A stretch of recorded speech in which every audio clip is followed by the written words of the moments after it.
1920년대 약 4천 명의 섬 주민들 중 무려 800여 명이 항일운동으로 경찰에 체포됐고, 이곳에서 시작된 항일운동이 일본과 만주까지 뻗어나갔었기에 소안도는 아직도 해방의 섬이라고 불리운다. 육지는 물론 대륙에까지 항일운동의 기운을 펼쳐나갔던 소안도의 독립투사들 가운데는 민족을 위해 한평생을 바쳤던 민족 지도자가 있었으니 그가 바로 소안의 항일 선봉장 해도 송내호다.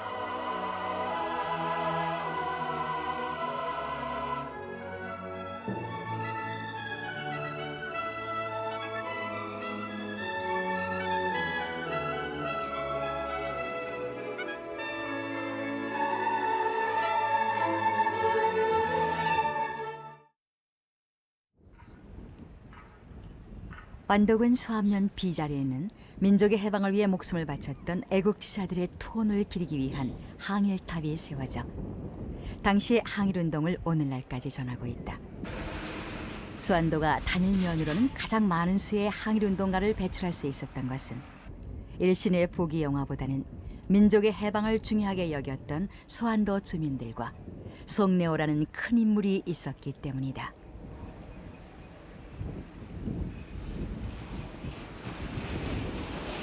송내호는 크게 본다면 어떤 조직운동가로서, 또 한편으로는 사상가로서, 또 한편으로는 계몽운동가로서 그의 짧은 인생을 살았다고 그렇게 생각됩니다만은 그의 인생은 그 시간상으로 그 무게를 우리가 따질 수 없는 어떻게 상당히 대단히 폭넓고 활발한 그 짧은 시간에 그런 활동을 펼쳤기 때문에 당시에 1920년대에 여러 민족운동가들 가운데에서 매우 중요한 인물로서 우리가 생각해야 됩니다.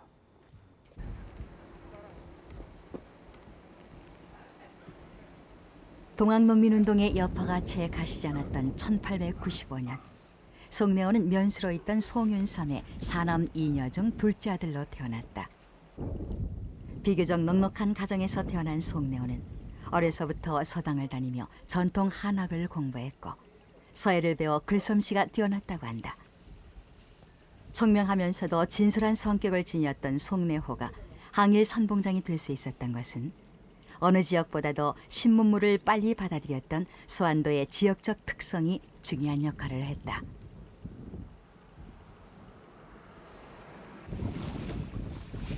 (1897년) 목포항을 강제 개항시킨 일제가 인천과 고베, 목포와 오사카를 잇는 항로를 개설하면서 소안도는 중간 기항지로서의 역할을 갖게 됐다. 이때부터 소안도 주민들은 연희섬과는 달리 국내 정세와 국제 정세의 흐름에 민감하게 반응할 수 있었고, 때문에 소안도에는 신문물과 신교육의 열기가 드높았다고 한다. 당시 송내호의 아버지 송윤삼은 일제에 의해 면수를 그만둔 뒤 비자리 항구에서 객주업으로 생계를 꾸려나갔다. 송윤삼은 항구를 드나드는 외지인들을 통해 급격한 사회 변화를 알게 되고 신학문의 중요성을 절감한 뒤 객지업으로 일군 재산을 바탕으로 일찍부터 자녀들이 신학문을 접할 수 있도록 유학을 마다하지 않았다. 덕분에 송내호는 그 누구보다도 빨리 신학문을 접할 수 있는 기회를 갖게 된다. 네, 송내호의 그 아버지는 비자리에서 여각 일종의 객주업을 했습니다. 그래서 비교적 경제적으로 여유가 있었다고 생각되고 일찍이 이제 친벽제라고 하는 서당에서 송내호가 공부를 했고, 또 바로 이어서 완도로 나가서 완도 사립유경학교에 1907년에 입학을 합니다. 이 사립유경학교는 1905년에 당시 완도 군수 김상섭이 만든 것인데, 그 2년 뒤인 그 1907년에 송내호는 이 학교에 입학을 해서 1910년에 학교를 마치고 11년에 서울로 중앙학교로 이제 상급학교로 진학을 하게 된 것입니다. 소안도에서 한학 공부를 마친 송내호는 당시 완도 유일의 신학문 교육기관이었던 사립유경학교에 진학해 보통학교 과정을 이수한다. 송내호가 사립유경학교 졸업을 앞둔 1910년, 일제는 마침내 한일합방을 공포하고 식민정치를 단행하기 시작했다. 국권 침탈을 강행한 일제는 전국 곳곳에서 펼쳐진 국권회복운동을 무력으로 진압한 뒤 강력한 식민 통치를 시작하게 된다. 이 같은 암울한 시대 상황은 청년 송내호의 가슴 속에서 어렴풋이나마 민족의식이 태동하는 계기가 된다.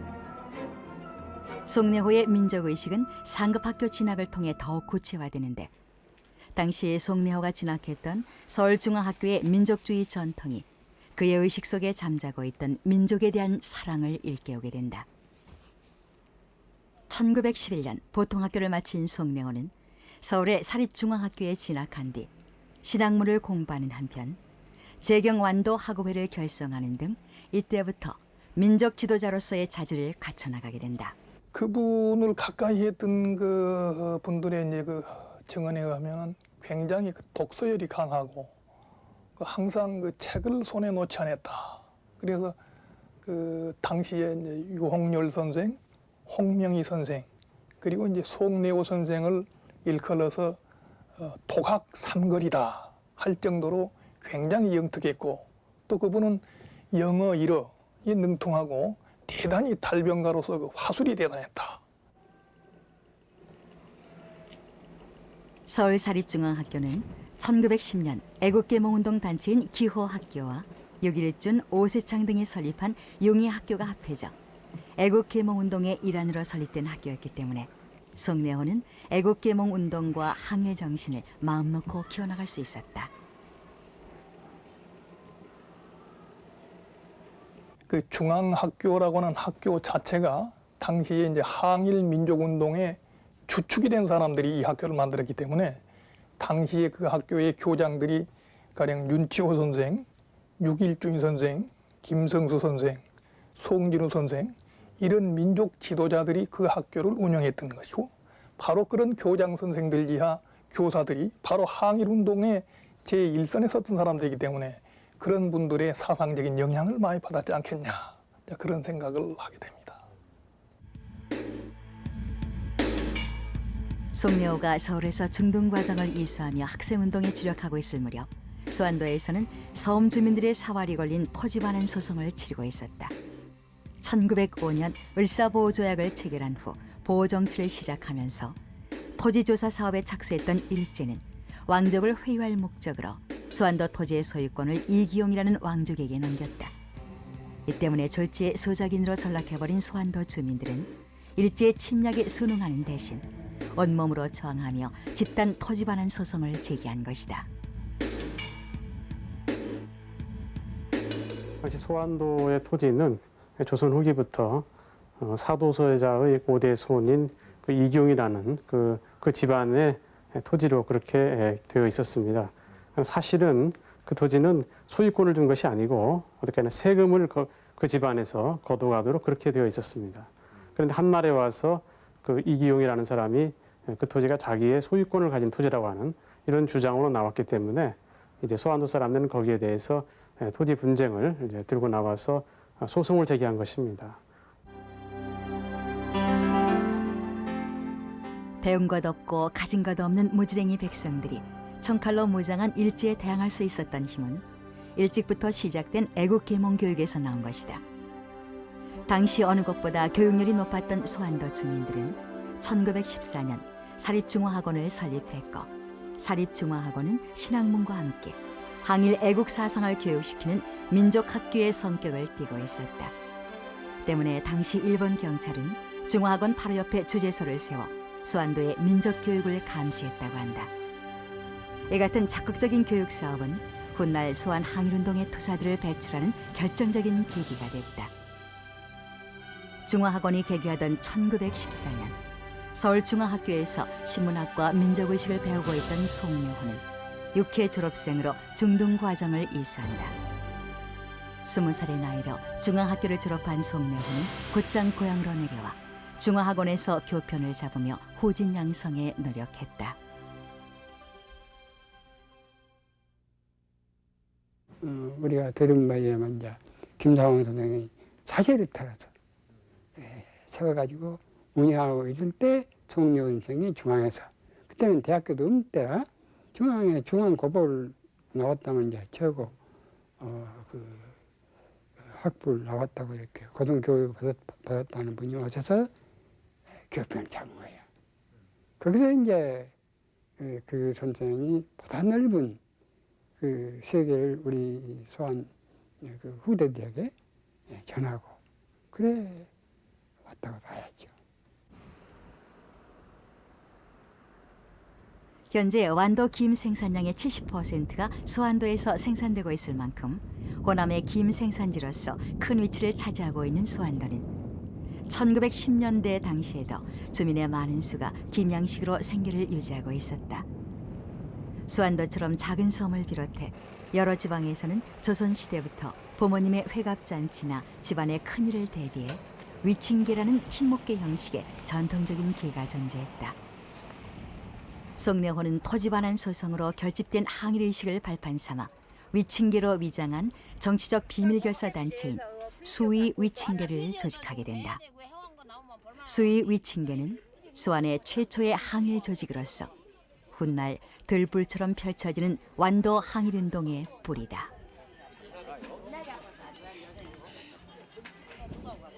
무단 정치였어. 그저 지금 말 안 들으면 막 갖다 그냥 죽여버리고 하는 이제 그런 아주 살벌한 때라나서 무슨 이 단체다 하는 이 얘기랑은 내놓을 수가 없었어. 그러니까 한해 빠진 게 흔한 수의 위층계다. 우리는 우리 그 부모들을 위한 위층계다. 그러니까 일본 놈들도 어디가 그 침묵 위층계가 있거든. 불황마다. 그러니까 위층계 한다면 너 다 해보는 거야. 네, 원래 수의친계는 이제 부모님들을 위해서 만드는 그런 계라고 이렇게 할 수 있습니다. 그것은 어느 마을이나 있는 그러한 보통의 그 계였습니다. 그러나 소환도에서 만들어진 수의친계는 일종의 비밀결사의 성격을 지닌 것이라고 그렇게 생각됩니다. 그래서 겉으로는 수의친계라고 이렇게 되어 있지만 실질적으로는 일종의 독립운동 단체로서 만들어진 것이라고 할 수 있고 1차, 2차, 3차의 조직을 통해서 처음에는 소환도에서 시작을 해서 그것이 완도 전체로 확산이 되고 또 그 전라남도 서남부 지방 또 더 나아가서는 경상도 지방까지 그 인적인 그 연결을 꾀했던 것입니다. 전통적인 위칭계를 가장한 수의 위칭계는 군자금을 걷어 해외의 독립운동을 후원하는 비밀단체였다. 수완도에서 출발한 수의 위칭계는 노화, 보길, 청산, 신지, 금일 등 완도 전체로 조직을 확대했을 뿐만 아니라 서울 유학 시절 조직했던 재경 완산 학우회를 통해 광주, 담양, 목포 등의 전남 지역과 대인, 고창, 이리 등의 전북 지역 그리고 동래, 상주 등의 경상도 지역까지 세력을 확장시켜갔다. 항일운동 조직이 작은 섬에서 출발해 육지로 뻗어나간 것은 극히 드문 경우로서 당시 폭넓은 인맥과 뛰어난 지도력을 갖췄던 송내호가 있었기에 가능했다. 수의 위칭계는 1915년 배달 청년의 조직과 함께 본격적인 항일운동에 나서게 된다. 송내호 선생이 조직을 한 그런 조직체로서 이제 배달 청년회라는 이름을 붙였는데 그 후에 이제 1920년, 23년, 27년 이렇게 해를 거듭하면서 이 조직을 세를 거듭 이제 확장을 하고 하는 임무도 더 넓어지는데 그때 당시에 이제 중앙회 형편을 보면 1920년대에 오면은 중앙회 청년회가 만들어집니다. 그러니까 그 계통 조직으로서 소환의 배달 청년회가 만들어진 것이 아니고 독자적으로 중앙이나 도보듬도 빨리 더 먼저 배달 청년회가 만들어졌다. 이것은 대단히 당시의 감각으로 봐서 참 뛰어난 선구적인 그런 역할을 했다. 이 같은 활발한 항일운동 때문에 송내호는 가정을 돌볼 수 없었고 송내호의 가정은 가난에 허덕여야만 했다. 송내호의 아내는 남의 집 허드렛 일과 반면마지기를 일궈 간신히 생계를 꾸려나갔으나 송내호는 민족 해방을 위한 항일운동을 멈추지 않았다. 오랑리 여학생들이 4, 5명이 있었는데 학교를 갔다 오다가 선생님 댁에 대해서 들려가지고 선생님이 여기서 정심을 권하니까 정심을 먹고 집에 가서 자랑 삼아서 우리는 선생님 댁에서 정심을 먹고 왔다 그러니까 그 학생의 자당된 분이 아이고 그대 큰일 났다. 오늘 꼼짝없이 그 집은 정신 굶게 생겼는데 뭔 그런 일을 했느냐 그런 난가를 들었다는 얘기를 주채심 씨라고 그때 그 여학생 된 분한테 내가 들은 적이 있습니다. 수완도에서 활동하던 송내호는 서울에서 중앙학교 출신들과 함께 전국적인 규모의 조직운동을 시작하게 되는데 1919년에 일어난 3.1운동을 통해 송내호의 항일운동은 무장투쟁으로 방향을 바꾸게 된다. 서울에서 시작된 3.1운동이 독립선언서와 경문이 광주로 전달되면서 전국적인 만세운동으로 확대되자 송내호는 고향 완도로 내려와 동료들과 함께 만세운동을 계획하고 천도교 기독교계 인물들과 연합해 3월 15일 만세시위운동을 전개했다. 이때 광주에서 농업학교에 재학 중이던 송내호의 동생 송기호는 농업학교 동료들과 함께 승일학교를 찾아가 시위운동을 계획하고 급기야 3월 10일 만세시위운동을 펼치게 된다. 이때 송기호는 시위 현장에서 검거돼 징역 1년형을 선고받고 옥고를 치르게 된다. 이후 송기호는 형 송내호와 함께 일제의 탄압에 맞서는 전국적인 규모의 항일운동에 본격적으로 참여하게 된다.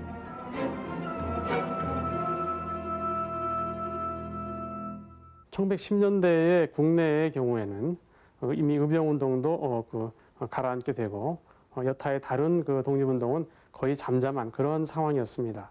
이것이 이제 3.1운동 이후가 되면서 독립운동의 그 열기가 폭발적으로 다시 일어나게 되고 많은 비밀 열사가 전국에서 만들어지고 또 군자금을 모아서 상해나 만주로 보내고 하는 이런 그 상황이 벌어졌기 때문에 1910년대에는 아마도 송내의 경우에는 당시 아직 나이도 젊고 또 당시 상황 자체가 매우 불리했기 때문에 바로 독립운동의 전선에 나서기는 어려웠을 거라고 생각합니다. 하지만 3.1운동 이후가 되면 송내호는 재빨리 서울을 왕래하면서 독립운동의 조직들과 연결을 갖고 전국적인 차원에서 운동을 시작하는 것입니다. 1920년 송내호는 박장호에 의해 만주에서 발족한 대한독립단에 가입하며 국외 독립단체와 연계한 조직활동을 시작한다. 대한독립단은 3.1운동 이후 만주에 모인 청년들을 중심으로 조직된 항일 무장투쟁단체인데 송내호는 대한독립단 전라도 지단 설치에 책임을 맡게 됐다. 주로 당시 만주 지역에서 군자금을 모아서 독립군을 양성하기 위한 그런 조직이었다고 할 수 있습니다. 따라서 국내에서 많은 이른바 전라도 지단이라든가 경상도 지단이라든가 하는 그런 각 지방 조직을 만들어서 군자금을 모으고 이것을 만주로 보내서 만주에서 독립군을 양성한다는 그런 구도를 갖고 있었던 것입니다. 당시 박장호는 여러 사람들을 국내로 파견을 해서 그와 같은 각 도별 지단을 만들고 있었는데 송내호가 바로 이와 같은 조직에 연결이 되어서 전라도 지단의 책임자가 되었던 것입니다. 대한독립단은 3.1운동의 영향으로 오인을 참멸하고 친일파를 축출 검거하고자 결성된 무장투쟁단체였다. 대한독립단은 경성에 중앙본부를 두고 평안도와 경기도, 황해도 지단을 거쳐 전라도 지단을 설립하게 되는데 당시 수의 위층계와 배달 청년회 등 전라도 지역의 항일 지도자였던 송내호를 전라도 지단 책임자로 선정했던 것이다. 하지만 조직이 채 완비되기도 전에 일제기에 발각돼서 1921년 3월부터 관련자들이 검거되기 시작했고 송내호 역시 검거되어 징역 1년을 선고받고 도합 1년 6개월의 옥고를 치르게 된다. 하지만 지옥 같은 수용 생활에도 불구하고 송내호의 민족의식은 오히려 더욱 강화되어 추록 후 해외에서 무기를 들여오는 등 더욱 강력한 투쟁에 나서게 된다.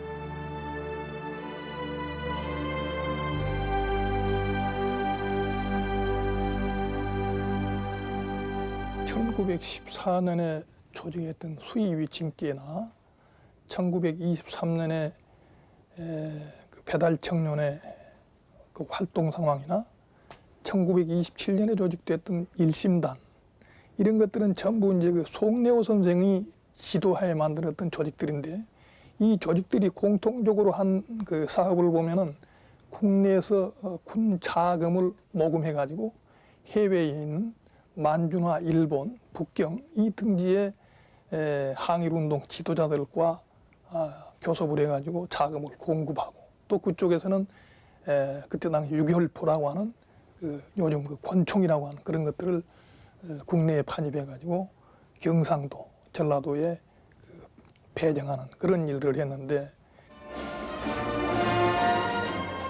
이 무렵 수안도에는 작은 승전보가 울린다. 14년간을 끌어오던 토지반환 소송에서 승소 판결을 받게 된 것이다. 수안도 주민들은 이 작은 승리를 기념하기 위해 수안도 내에 정식 학교를 설립하기로 의견을 모으고 주민 모두가 쌈지를 풀어 학교를 설립하는데 이 학교가 바로 사립수안학교다. 토지경쟁에 승소를 했거든. 그건 뭐 설명 안 해도 이제 그 토지경쟁에 승소를 해가지고 그 기념으로 우리가 그 학원은 나와도 중학교 진학이 안 돼. 그때 세상도 광주나 이제 이렇게 목포나 요새 같으면 초등학교 그 자기들 이제 그런 그 학교를 나와야 진학이 되는데 진학이 안 돼. 그래서 이제 정식 우리가 교육기관을 만들자. 이 우리 소안 땅이 그때 황족 이 기억명으로 있었는데 수년간의 법정 투쟁 끝에 찾았어요. 그래서 그 기념으로 돈을 모아가지고 학교를 설립하자 해가지고 그때 만공 300원가를 돈을 모았어요. 그때 돈으로 만공 300원이라면은 비행기 한 대 값이라고 그랬습니다. 그래서 학교를 설립해가지고 모두 우리 소안 청년들 모두 교육을 시켰죠. 그래가지고 모두 해외로 진출되고 그랬습니다. 서슬 버릇한 일제하에서 수안도 주민들의 손으로 설립된 민족학교인 사립수안학교는 혁명적인 사건이었다. 중화학원의 설립자이자 수안학교의 초대 교장인 김사웅과 2대 교장이었던 김경천, 그리고 수안도 주민들의 민족 해방에 대한 열망이 모여 근대적인 교육기관이 설립된 셈이다. 수안도가 다른 곳보다 교육열이 높았던 것은 사립수안학교의 학생 수를 봐도 알 수가 있다. 더구나 전체 학생 150명 중 여학생의 비율이 25%를 넘을 만큼 남녀를 구별하지 않고 자녀를 교육시켰다. 교사들 또한 전국 각지에서 모여든 항일운동가들이었기에 다른 학교와는 비교가 안 될 만큼 수준 높은 교육이 이루어졌다. 사립수안학교는 중화학원과 마찬가지로 항일 애국 사상을 고취하고 미신타파, 조혼 폐지, 언어평등, 남녀평등 등의 근대적 교육 목표를 두고 명실상부한 항일투쟁의 요새로 자리 잡아가고 있었다. 당시 항일투쟁에 전력을 다했던 송내오, 송기호 형제 모두 사립수안학교의 교사였다.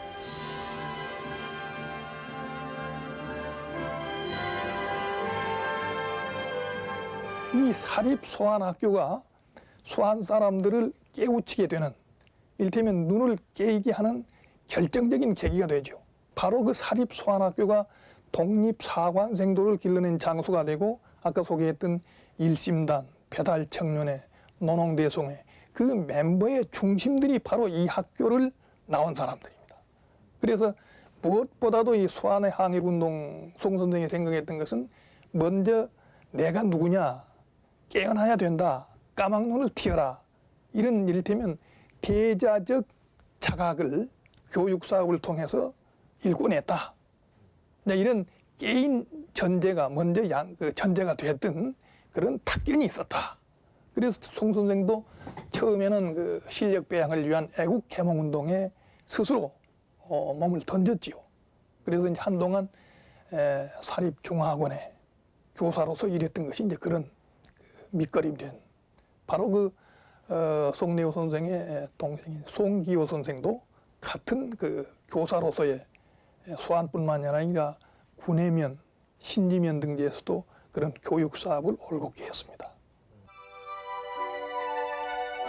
송기호는 수안학교의 지도교사로, 송내오는 객원교사로 활동했던 사립수안학교의 항일 애국 사상과 신학문의 교육 내용은 당시 교과서를 통해서도 쉽게 알 수 있다. 임진록이라 하여 과거 우리의 선조들이 일제를 물리친 역사를 가르쳐 항일의식을 키워나갔고 국제 정세의 흐름 속에서 민족이 나아갈 바를 제시해 항일 내국 애족 사상을 전파시켜 나갔다.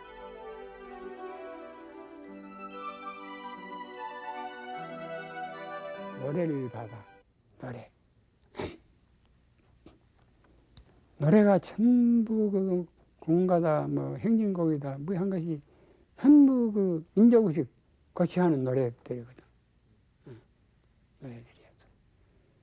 그것을 일본 관현에서 그 어떻게 묵갈 수가 없는 그런 그 교육을 하고 있거든. 여기서. 당시 소환사립학교와 야학등지에서 소환도 주민들의 애국심을 고취시키기 위해 불리워졌던 옥중가, 덕립과 망향가 등의 창가들은 현재까지도 곡과 가사가 전해지고 있는데 이 노래들은 대부분 민족의 독립과 자유, 애국심을 고취하는 노래로서 당시의 항일 의지를 생생히 증명하고 있다.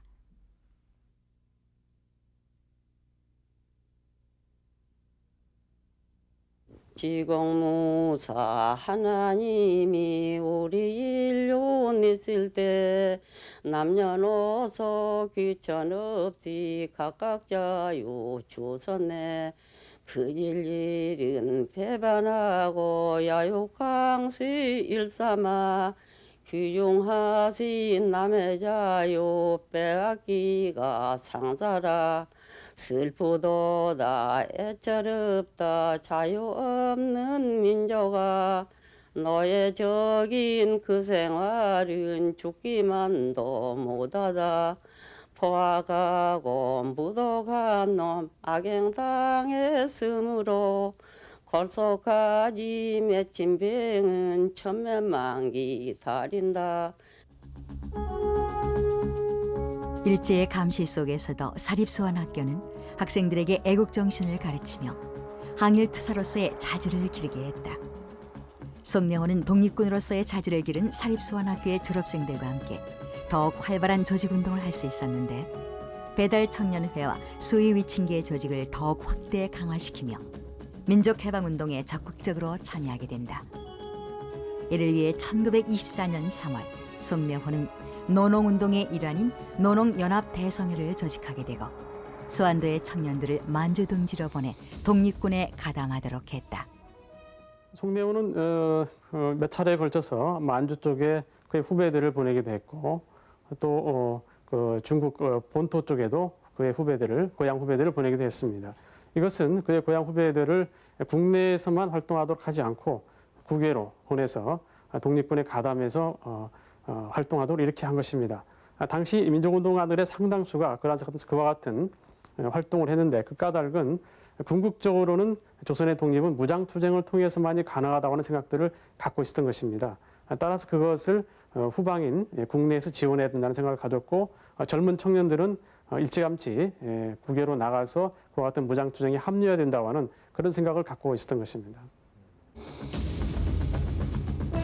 배달청년회의 중심 인물들이 연고가 있는 마을을 중심으로 회원들을 모아 단체를 결성하고 이를 하나씩 통합하는 방식으로 약 700여 명의 회원을 모은 노농연합대성회는 경찰 배척, 악질 지주 배격, 미신 타파 등을 전개했다.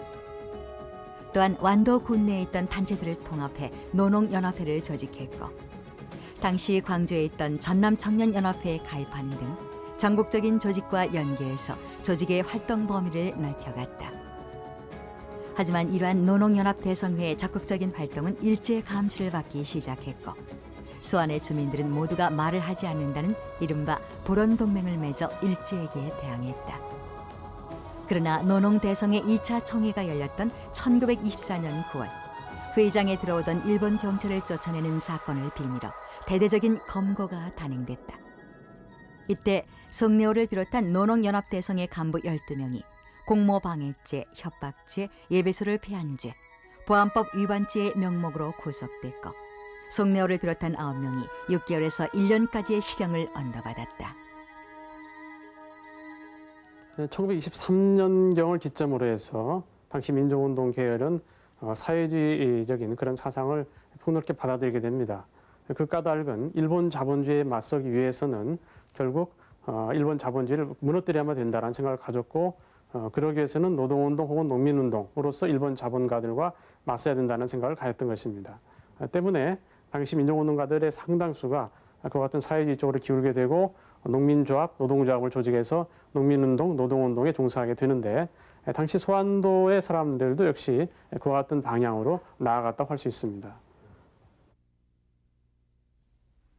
노농연합대성의 사건으로 송내오가 구속된 다음해인 1925년 송내오와 함께 조직운동과 교육운동을 전개하던 동생 송기호 또한 불온한 사상과 창가를 가르쳤다는 이유로 구속되는데 이른바 배달청년의 사건이다.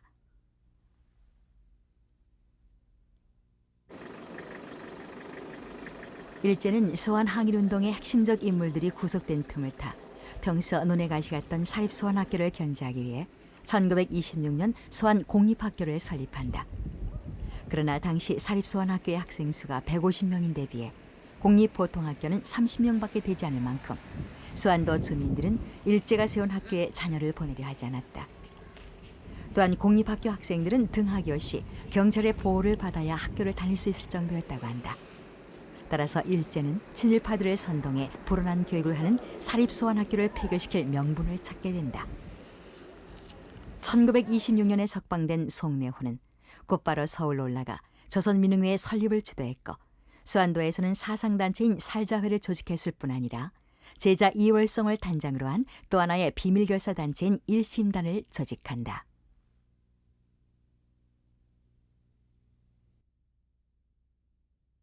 송내오 선생은 그 서울청년회라고 하는 그 좌파 서클의 지도자들과도 늘 가까이 했었고 또 이 다른 운동을 하는 데 있어서도 우리나라의 굴지의 좌파 사상가 내지는 운동가들과 늘 교류가 있었습니다.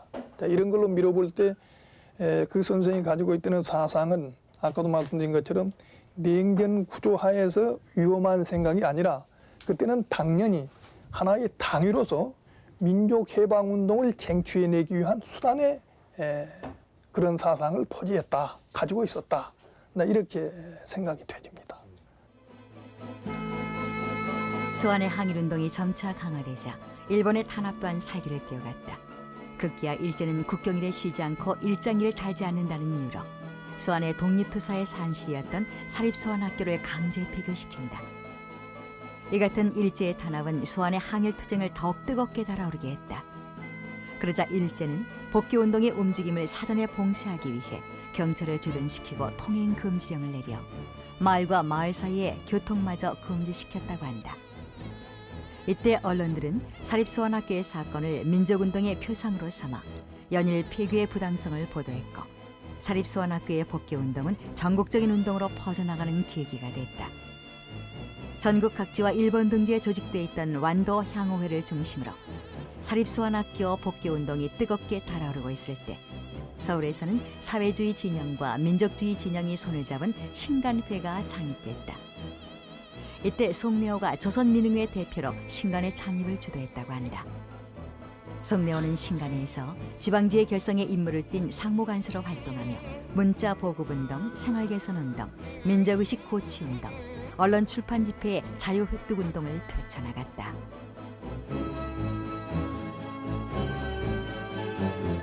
당시 송내오는 서울청년회 계열에 속해 있었는데 이 서울청년회의 특히 구파에 속하는 송내와 같은 사람들은 대체로 사회주의자라고는 하지만 사실상은 그 민족주의에 더 가까운 그런 사람들이라고 이야기할 수 있습니다. 따라서 송내오가 당시 신간회 상무간사로 들어가서 신간회의 주도적인 역할을 하게 되는데 그것은 송내의 사상과도 일치한다고 할 수 있습니다. 다시 말하면 민족주의자들과 사회주의자들이 연합해서 민족의 해방을 위해서는 모두 힘을 합쳐야 된다는 그런 생각을 갖고 있었고 사상이 중요한 게 아니라 민족 해방이 더욱 중요하다는 그런 생각을 평소에 송내오는 갖고 있었던 것입니다. 사상을 달리하던 좌파와 우파가 신간의 깃발 아래 모여들자 좌우로 나뉘어져 있던 조직들이 하나로 통합되기 시작했다. 수안의 배달청년회도 완도 청년동맹 소환집으로 편입하기 위해 발전적인 해체를 앞두고 총회를 갖게 되는데 일제는 이 총회를 앞두고 준비한 선언문을 문제 삼아서 항일 운동가들에 대한 대대적인 검거를 시작했다. 이때 송내호를 비롯해 수안의 항일 지도자 13명이 공산 교육을 통한 적화 음모라는 혐의로 체포되어 모두 2년 이상의 중형을 선고받았다. 이 사건으로 수안도 주민들의 정신적인 버팀목이었던 송내호를 비롯한 독립운동가들이 감옥에 갇히자 수안도 주민들은 한겨울에도 싸늘한 감옥에 있는 그들을 생각하며 이불을 덮지 않고 잠을 청했을 만큼 각별한 애정을 보였다고 한다. 이때 수안도 주민들이 불렀던 노래가 바로 옥중가이다.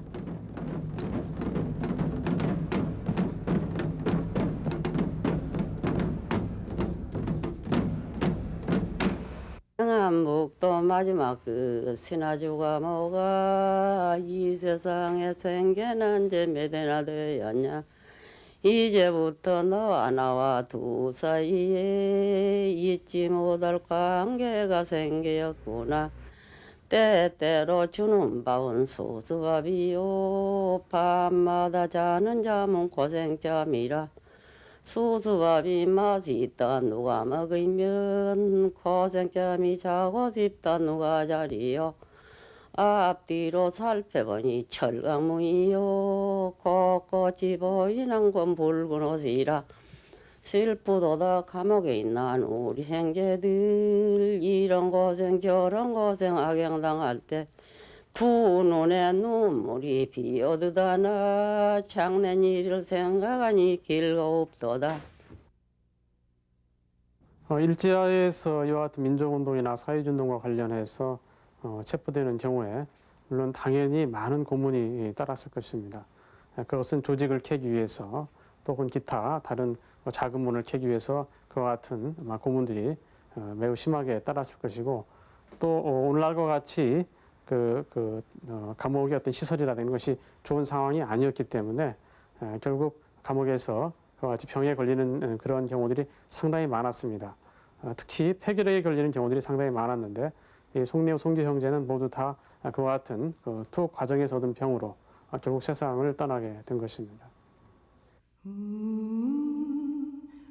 1928년 3월 선거를 기다리던 송내호는 옥중에서 얻은 폐결핵으로 인해 동생 송기호가 사망했다는 비보를 접하게 된다. 그리고 7개월 후 선거 공판이 채 끝나기도 전에 송내호마저 폐결핵으로 민족의 해방을 보지 못한 채 세상을 떠나고 만다. 당시 나이 34. 한평생을 민족의 해방을 위해 달려온 항일 선봉장의 안타까운 죽음이었다.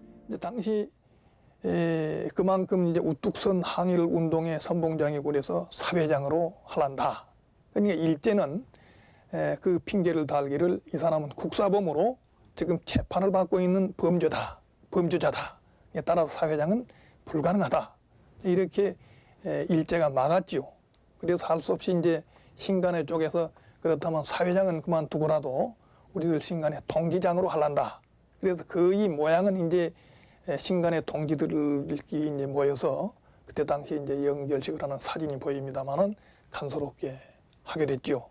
따라서 선생의 죽음까지도 일제는 강권으로 막았다. 이렇게 볼 수가 있겠습니다. 송내호는 전남 지역 항일운동의 선봉장이었고 좌우 연합 노선을 추구했던 민족주의자였다. 송내호는 그의 짧은 생애를 대중 속에서 실천하고 행동하며 민족의 해방을 위해 싸우던 실천적 조직운동가로서 살아왔다. 교육자로서 항일투사로서 34년의 짧은 생애를 장식한 송내호는 현재 수안도의 푸른 바다가 내려다보이는 그의 고향 수안도 이목리에 묻혀있다. 우리는 그를 통해 민족을 위해 생명을 바치는 치열한 삶이 무엇인지를 깨닫게 된다. 송내호 선생은 자기 어떤 일신의 어떤 부귀 영화라든가 이런 것들은 전혀 생각한 바가 없었고 당시의 시대적인 상황 속에서 일종의 지사적인 입장에서 자기 한 몸을 던져서 민족 해방에 헌신한다는 그런 생각을 처음부터 끝까지 가졌던 그런 인물이라고 생각됩니다. 그렇게 하다 보니까 자기 몸을 제대로 돌볼 수도 없었고 결국은 건강을 해쳐서 결국 옥고 끝에 같이 세상을 떠난 것으로 그렇게 생각됩니다. 결국 그와 같이 그 자기 어떤 사리 사욕이라든가 또 어떤 일신의 영달이라든가 뭐 이런 것들을 고려하지 않는 삶, 그런 것이 오늘날 우리로서는 상당히 본받아야 할 점이 아닌가 그렇게 생각됩니다.